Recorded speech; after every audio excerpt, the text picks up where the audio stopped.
എറണാകുളത്ത് സർക്കാർ സ്കൂളിന്റെ PTF ഫണ്ട് പ്രിൻസിപ്പലിന്റെ വ്യാജ ഒപ്പിട്ട് ജീവനക്കാരെ തട്ടിയെടുത്ത കേസിൽ താൽക്കാലിക ജീവനക്കാരിയെ അറസ്റ്റ് ചെയ്തു. കോഴിക്കോട് സ്വദേശി ഷെറീനെയാണ് പിടികൂടിയത്. നിതിൻ സേവ്യറാണ് വിവരങ്ങൾ നൽകാൻ ചേരുന്നത്. നിതിൻ, എന്തായിരുന്നു ഈ കേസിന് ആസ്പദമായ സംഭവം? എങ്ങനെയാണ് അറസ്റ്റിലേക്ക് എത്തിയത്?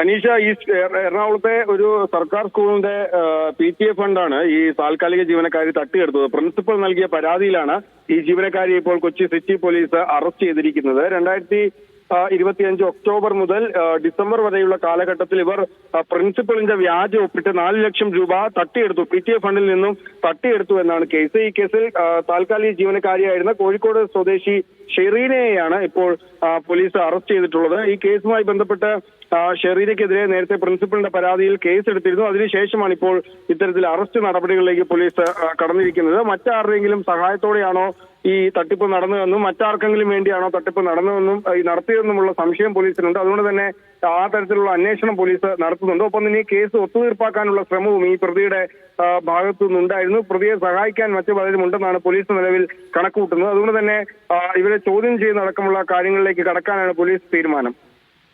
ശരി, നിതിൻ സേവ്യറാണ് വിവരങ്ങൾ നൽകിയത്.